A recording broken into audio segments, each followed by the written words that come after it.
ఈ తుఫాను బీభత్సం అన్నది దాదాపుగా చూస్తే నిజం చెప్పాలనంటే విండ్ షేర్ ఫామ్ అయ్యి కాస్తో కూస్తో తుఫాన్ డిసిపేట్ అయ్యి తీవ్రత తగ్గినప్పటికీ కూడా రైతుల మీద మాత్రం దీని ప్రభావం చాలా సివియర్గాను సీరియస్గాను దీని ప్రభావం చోటు చేసుకుంది. ఎందుకంటే పంట బాగా పొట్టకొచ్చిన సమయంలో జరిగిన కురిసిన ఈ వర్షాల వల్ల పంట నేల ఒరిగింది. ఆ నేల ఒరిగిన ఆ పంటను నీళ్ళల్లో తడవడం వల్ల మళ్ళీ అది పైకి లేయడం అన్నది కూడా కష్టమైన పరిస్థితుల మధ్య, తాలు ఎక్కువ వచ్చే పరిస్థితుల మధ్య దిగుబడి తీవ్రంగా తగ్గే పరిస్థితి వల్ల రైతు తీవ్రంగా నష్టపోయిన పరిస్థితులు ఎక్కువగా కనిపిస్తూ ఉన్నాయి.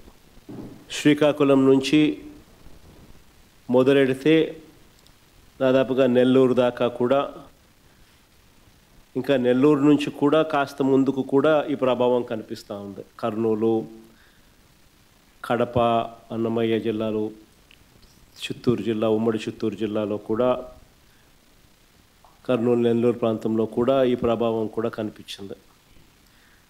దాదాపుగా 25 జిల్లాల పరిధిలో, 396 మండలాల పరిధిలో, 3320 గ్రామాల పరిధిలో దీని ప్రభావం కనిపించింది.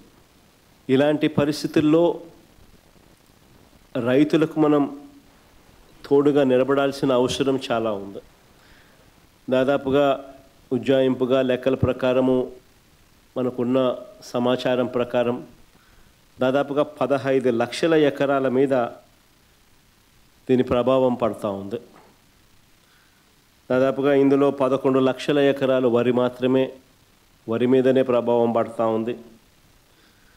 39 లక్షల ఎకరాలలో మామూలుగా వరి సాగయ్యే పరిస్థితి ఉంటే అందులో దాదాపుగా 11 లక్షల ఎకరాలలో దీని ప్రభావం పడుతూ ఉన్న పరిస్థితులు కనపడుతూ ఉంది. దాదాపుగా 1,15,000 ఎకరాలకు సంబంధించి పత్తి, దాదాపుగా మరో 1,15,000 ఎకరాలకు సంబంధించి వేరుశనగ, మరో 2 లక్షల ఎకరాలకు సంబంధించిన మొక్కజొన్న, మరో దాదాపుగా 2 లక్షల ఎకరాలకు సంబంధించిన హార్టికల్చర్ పంటల మీద తీవ్రమైన ప్రభావం, దాదాపుగా 15 లక్షల ఎకరాల మొత్తం మీద తీవ్రమైన ప్రభావం కనిపిస్తూ ఉంది. ఏదేమైనప్పటికీ ఇలాంటి తీవ్రమైన పరిస్థితుల మధ్య మనము కార్యాచరణ అనేది మనం చేయాల్సి ఉంది.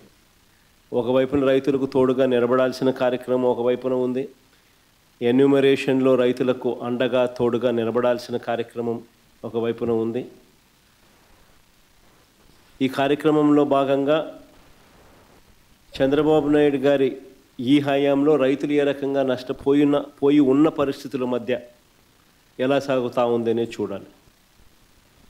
ఎందుకనంటే ఇంతకుముందు ఎప్పుడు కూడా ఇలాంటి వరదలు కానీ, తుఫాన్లు కానీ, ఇలాంటివి కరువు కానీ, ఇలాంటి ఏ పరిస్థితి వచ్చినా కూడా మన హయాంలో ప్రతి ఒక్కరికి కూడా ఈ క్రాప్ జరిగేది.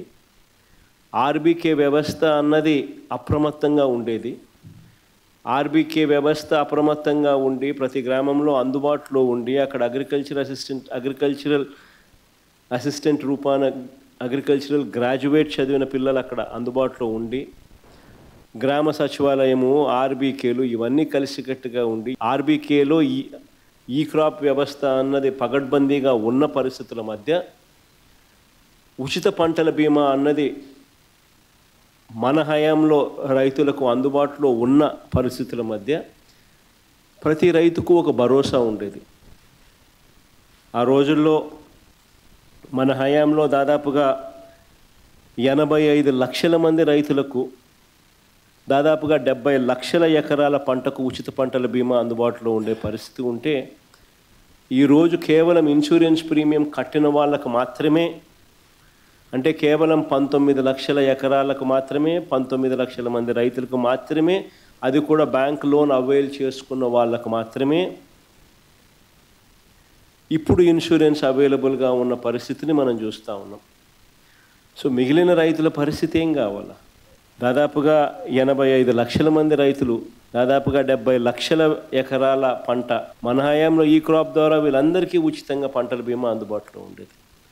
ఈరోజు ఆ పరిస్థితి పోయి కేవలం బ్యాంకు లోన్లు తీసుకున్న వాళ్ళకి మాత్రమే ఆ లోన్లు ఉన్నాయి కాబట్టి ఆ బ్యాంకు లోన్లు బ్యాంకర్లు కట్ చేసిన ఇన్సూరెన్స్ సొమ్ము అంటే కేవలం 19 లక్షల మంది రైతులకు మాత్రమే అవైలబుల్, కేవలం 19 లక్షల ఎకరాలకు మాత్రమే అవైలబుల్. ఇలాంటి పరిస్థితుల్లో రైతు తీవ్రంగా నష్టపోయిన పరిస్థితిలో మనం రైతుకు తోడుగా నిలబడాల్సిన అవసరం ఉన్న పరిస్థితి. మరోవైపు చూస్తే ఇన్పుట్ సబ్సిడీ అన్నది ఈ ప్రభుత్వ హయాంలో అసలు వాస్తవం ఏమిటి అని చెప్పి చూస్తే ఈ 16 నెలలకు గాను అసలు ఎంత ఇన్పుట్ సబ్సిడీ ఈ ప్రభుత్వం ఇచ్చింది, ఎంతమంది రైతులకు ఇన్పుట్ సబ్సిడీ ఇచ్చింది అని చెప్పి ఒకసారి గమనిస్తే దాదాపుగా ఈ 16 నెలల్లో ఈ డీప్ డిప్రెషన్స్ కానీ సైక్లోన్స్ కానీ ఇలాంటివి రాష్ట్రంలో పంటలు నష్టపోయిన పరిస్థితులు దాదాపుగా 2024 నుంచి చూస్తే జూన్ నుంచి చూస్తే దాదాపు 16 సార్లు ఉత్పన్నమైనాయి. ఈ 16 సార్లకు సంబంధించి ఎంతమంది రైతులకు ఇన్పుట్ సబ్సిడీ అందింది, ఎంతమంది రైతులకు నష్టపోయిన పరిస్థితుల మధ్య వాళ్ళకు ప్రభుత్వం తోడుగా నిలబడింది అని చెప్పి చూస్తే ఈ ప్రభుత్వం తరపు నుంచి గుండు సున్నా కనిపిస్తుంది. అంటే ఏ ఒక్క రైతుకు కూడా ఇన్పుట్ సబ్సిడీ అన్నది అందించని పరిస్థితిలో ఈ రాష్ట్ర ప్రభుత్వం కనిపిస్తూ ఉంది.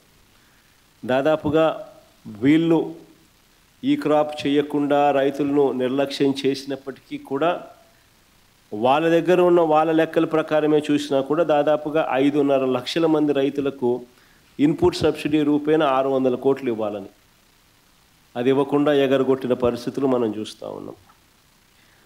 మిర్చికి క్వింటాలకు 11,781 రూపాయలు ఇస్తాము, కొనుగోలు చేస్తాము అని చెప్పినారు క్వింటాలకు. ఆశ్చర్యం కలిగించే విషయం ఏంటంటే ₹1 ఇవ్వాల. పొగాకు కొనుగోలు చేస్తామన్నారు, ఎక్కడ దిక్కు దానికి కూడా పొగాకు కొనుగోలుకు కూడా ఎక్కడ కూడా చేసిన పుణ్యం కట్టుకోలేదు. మామిడికి ₹12 కొనుగోలు చేస్తామన్నారు కిలోకు, ఒక రైతుకు మంచి చేయలేదు. ఉల్లికి క్వింటాలకు 1200తో కొనుగోలు చేస్తామని చెప్పినారు, చేతులు ఎత్తేసారు. తర్వాత హెక్టారుకు 50,000 ఇస్తామన్నారు, అది ఇచ్చిన పుణ్యం కూడా వీళ్ళు కట్టుకోలేదు ఎప్పుడు. సో అన్ని రకాల కూడా ఈ క్రాప్ అన్నది నీరుగార్చేశారు, ఆర్బీకేలు అన్నది నిర్వీర్యం చేసేశారు. ఇన్పుట్ సబ్సిడీ ఇచ్చే కార్యక్రమాలు పట్టించుకున్న పరిస్థితుల్లో లేవు. ఉచిత పంటల బీమా ఎత్తేసినారు. ఏ పంటకు కూడా గిట్టుబాటు ధరలు రాని పరిస్థితిలో రైతు తీవ్రంగా ఈ 17 నెలలు చంద్రబాబు నాయుడు గారి పాలనలో నష్టపోయిన పరిస్థితులు మనం చూస్తూ ఉన్నాం. ఇవన్నీ మ్యాన్మేడ్ కెలామిటీస్. నిజంగా ఉచిత పంటల బీమా చూస్తే మన హయాంలో అప్పట్లో దాదాపుగా గమనించినట్లయితే మన హయాంలో 7,800 కోట్ల రూపాయలు ఉచిత పంటల బీమా కింద మనమే ప్రభుత్వం తరపునే మనమే రైతులు రూపాయి కట్టాల్సిన పని లేకుండా మనమే ప్రతి ఎకరాకు ఈ క్రాప్ చేసి 54,55,000 మంది రైతులకు తోడుగా నిలబడుతూ దాదాపుగా 7,802 కోట్ల రూపాయలు మనం ఖర్చు చేసి మనం రైతులకు ఇన్సూరెన్స్ సొమ్ము ఇప్పించగలిగాం. ఈరోజు పరిస్థితి ఇంత దారుణంగా ఉంది.